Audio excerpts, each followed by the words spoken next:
Nomaduma Rosa Masilela. I'm Thiago de Paula Souza, and we are Villicious Nomadic Curators.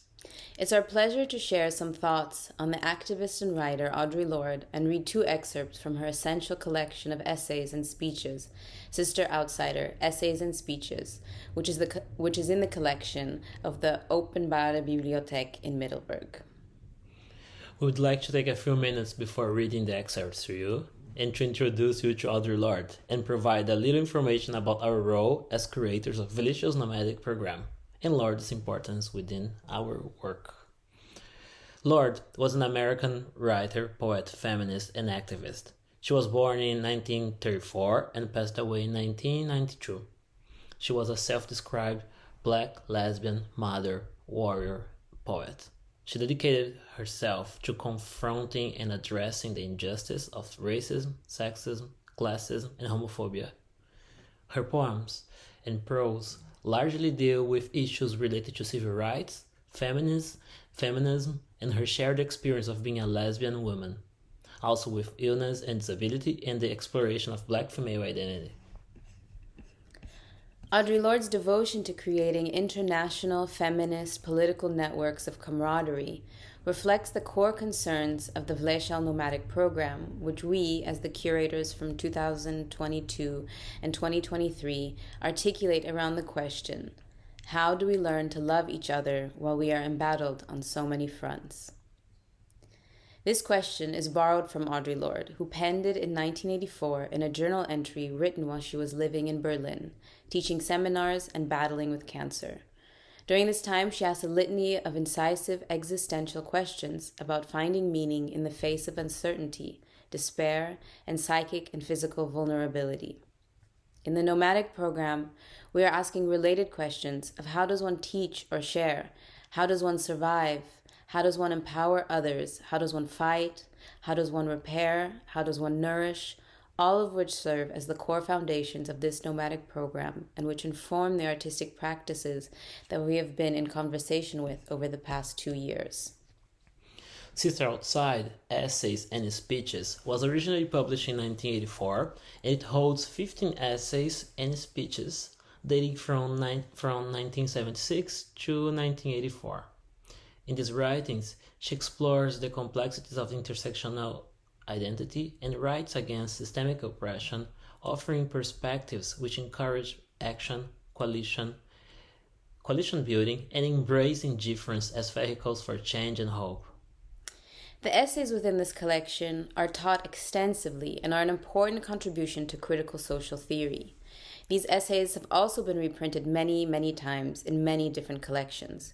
We are reading them from this collection of her writings titled Your Silence Will Not Protect You, published by Silva Press in 2017.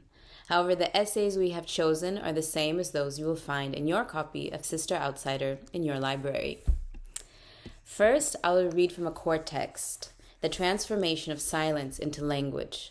This was a talk that Audre Lorde delivered at the Modern Language Association's Lesbian Literature Panel in Chicago, Illinois, in the U.S. on December 28, 1977. This text examines the factors that contribute to the silencing of some and the actions of others, which often work in the service of patriarchal and oppressive structures.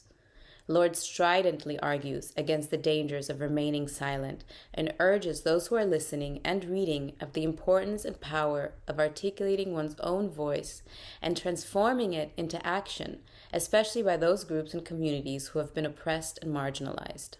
She argues against the fears that silence us, that keep us scared and complicit, asking poignantly, quote, "What are the words that you do not yet have?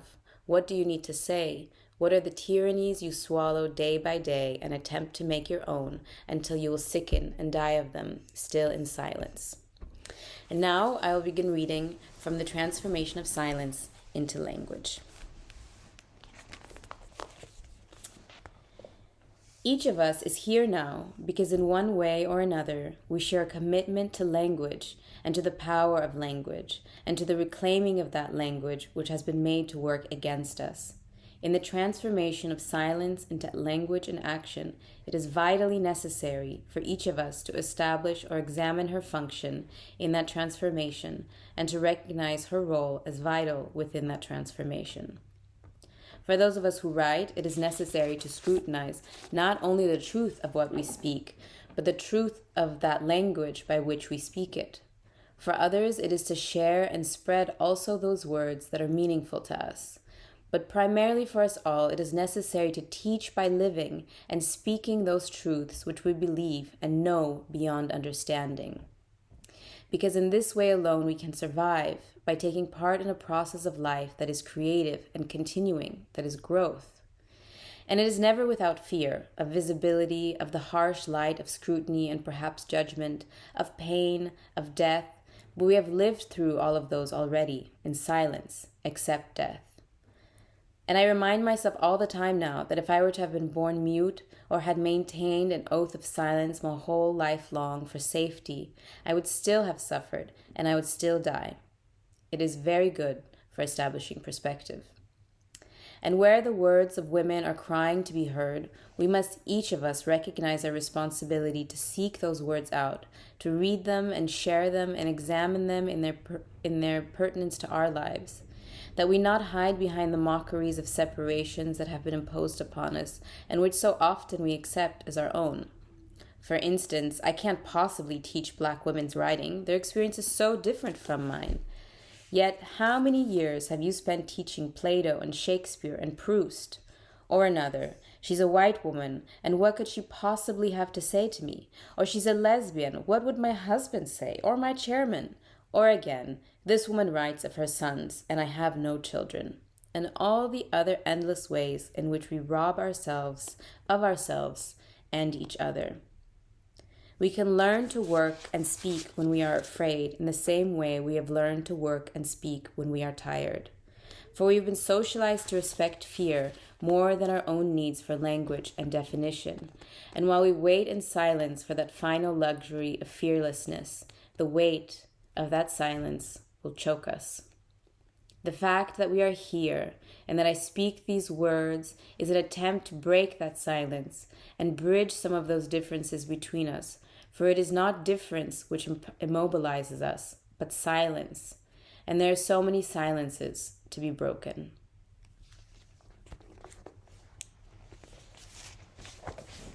Now, I would like to read from another foundation text. It's called "The Master Tools Will Never Dismantle the Master's House."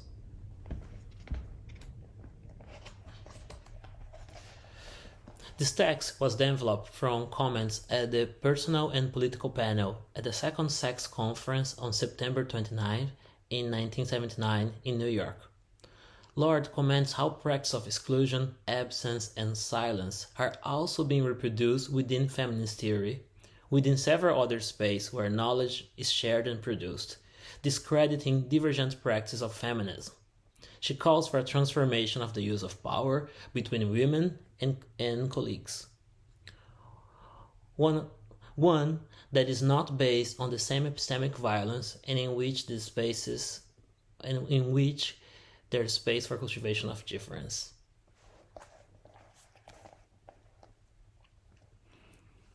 For women, the need and desire to nurture each other is not pathological but redemptive, and it is within that knowledge that our real power is rediscovered. It is this real connection which is so feared by a patriarchal world. Only within a patriarchal structure is maternity the only social power open to women. Interdependency between women is the way to a freedom which allows the I to be not in order to be used, but in order to be creative. This is a difference between the passive be and the active being. Advocating the mere tolerance of difference between women is the grossest reformism. It is a total denial of the creative function of difference in our lives. Difference must be not merely tolerated, but seen as a fund of necessarily polarities between which our creativity can spark like a dialectic. Only then does the necessity of interdependency become unthreatening. Only within that interdependency of different strengths, acknowledged and equal, can the power to seek new ways of being in the world generate, as well as the courage and sustenance to act where there are no charters.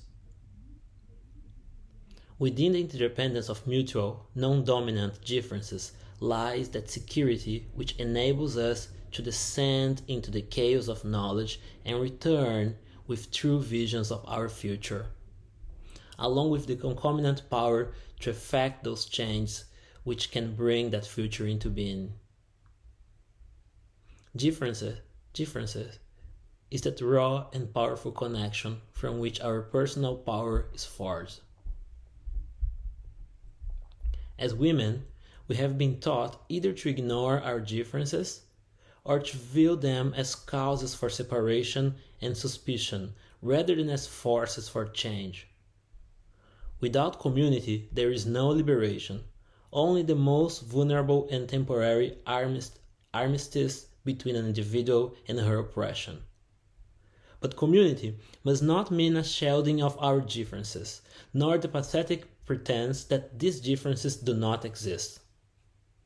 Those of us who stand outside the cycle of this society's definition of acceptable women, those of us who have been forged into the crucibles of differences, those of us who are poor, who are lesbians, who are black, who are older, know that survival is not an academic skill. It is learning how to stand alone, unpopular, and sometimes revealed, and how to make common cause with those others identified as outside the structures in order to define and seek a world in which we can all flourish.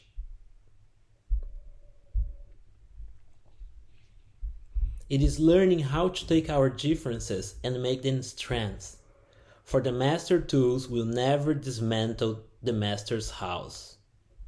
They may allow us temporarily to beat him at his own game, but they will never enable us to bring about genuine change. And this fact is only threatening to those women who still define the master's house as their only source of support.